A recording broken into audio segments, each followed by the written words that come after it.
Hey, how's it going? I hope everyone is having an amazing day and welcome back to the channel. Today, I want to talk about these two cameras. This one is the Insta360 X5 and this other one is the GoPro 13. I know they are different type of cameras, but one question that I often get is which one is the right one for you? So if you're also confused or want to know more about the difference between them to make a better decision, I will show you the features that they offer and we'll take a look at the video quality, the low light performance, stabilization, and other important details. These two cameras have a very good build quality. The Insta360 X5 is a bit heavier at 200 grams, both of them are waterproof, and they also have a touch-enabled screen. For vlogging style videos, the GoPro 13 has a front-facing display where you can see a live view of your frame and some of your current settings. But this is not touch-enabled, so if you want to change any of the settings, you have to flip the camera around, which can be annoying sometimes. On the X5, this is not a problem because with this camera, you can record everything around it. There is one lens on each side, and this means that you don't have to point the camera in the right direction like we have to with cameras like the GoPro 13. With the X5, when you're done recording, you can use the Insta360 app on your phone or the Insta360 Studio on your computer to select the angle or framing that you want.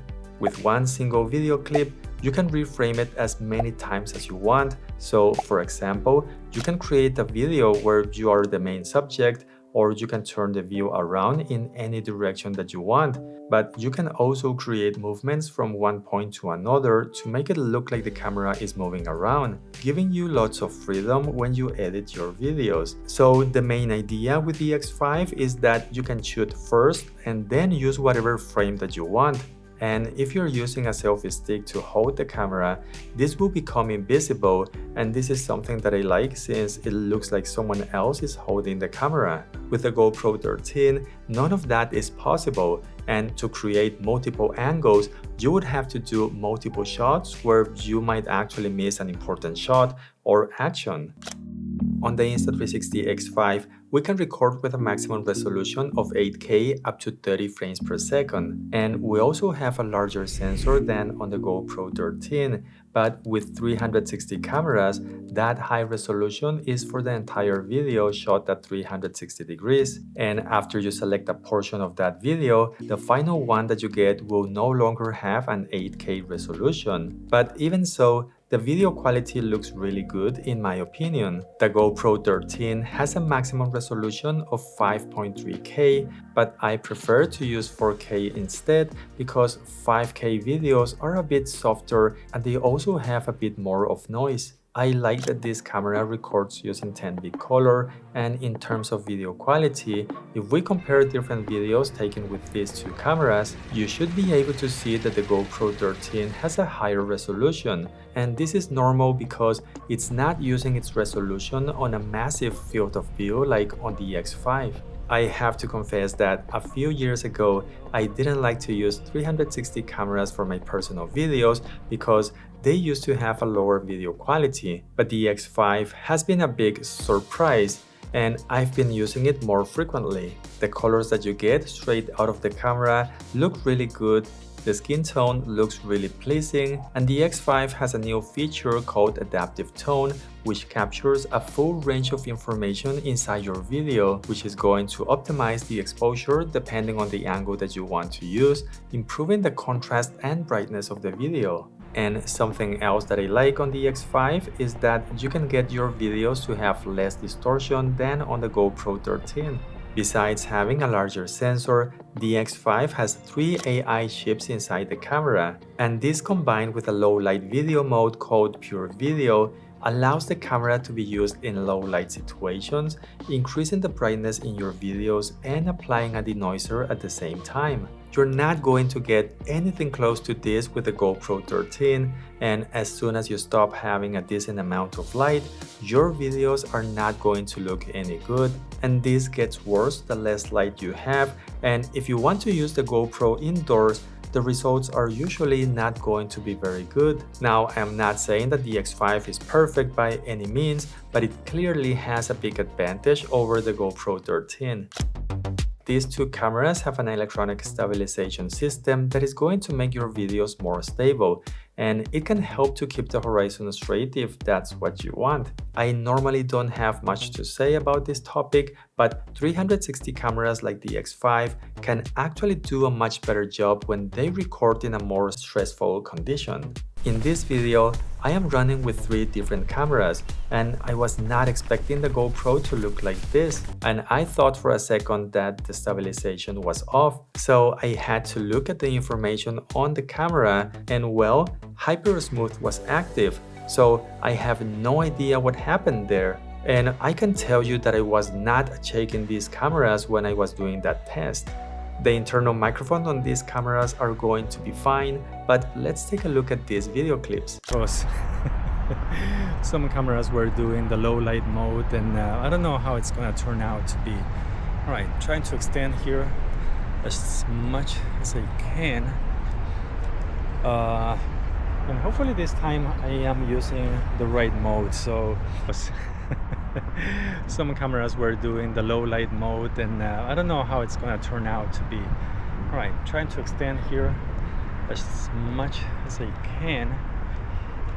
And hopefully this time I am using the right mode. So on the X5, there is a wind guard on the microphone that helps to minimize the wind noise. And this camera also supports wireless microphones like the Insta360 Mic Air. And on both of these cameras, you can connect one transmitter from other brands like the DJI microphones without having to use the receiver. For those of you who might be afraid of breaking the lens, with Insta360 you can buy a lens replacement kit for the X5 for about $30. And this comes with everything that you need to replace the lens yourself in a few minutes, and I think that it's a good idea to get one of these in advance just in case that anything happens. Using 8K to record on the X5, the battery will last for 1 hour and 40 minutes, and on the GoPro, the battery will last for almost 2 hours. It's not really a big difference, and the batteries are replaceable on both cameras, so you can buy additional ones if you need to. Something to consider is that the X5 supports fast charging, so it takes about 30 minutes to fully charge it, and the GoPro takes at least an hour and a half to get to 100%. That's if it doesn't get glitchy. I've had a few times where it paused the charging because the camera was getting too hot, and this might not be related, but a few days ago I was trying to play a short video clip that I just recorded, and the GoPro was completely frozen. I tried to do a playback, and nope, completely frozen. So, which of these two cameras is the right one for you? As I said before, the Insta360 X5 has a very good video quality, and in low light conditions, it's going to be way better than the GoPro 13. But for me, the main reason to get and use a camera like this is because it can record videos in 360 degrees, and then I can select the frame that I want, or I can create multiple shots from one single video clip. Insta360 also has a big list of accessories, a little bit too big if you ask me. We also have the app to edit your 360 videos, which they keep improving all the time. And it can also be used to make some creative videos. Right now, nobody has an app like Insta360. But if you're someone who doesn't want to edit and reframe your videos, there is an option to record using a single lens in 4K where you're going to get a video that can be used right away. This is almost like having 2 types of cameras inside the X5. Don't you agree? Now, the GoPro 13 is not a bad choice. It's going to be the way to go if you're someone that values high quality videos over anything else that the X5 has to offer. But just keep in mind the limitation that it has in low light situations. That actually reminds me that if you don't like the X5, but want to have an action camera that can record good videos in low light, there are other options like the Insta360 Ace Pro 2. I have a few videos on my channel talking about it, so feel free to check them out. The links to get these cameras are going to be down below, and using any of them will support this channel. Have an amazing day, and how about if I see you all in the next video? Bye!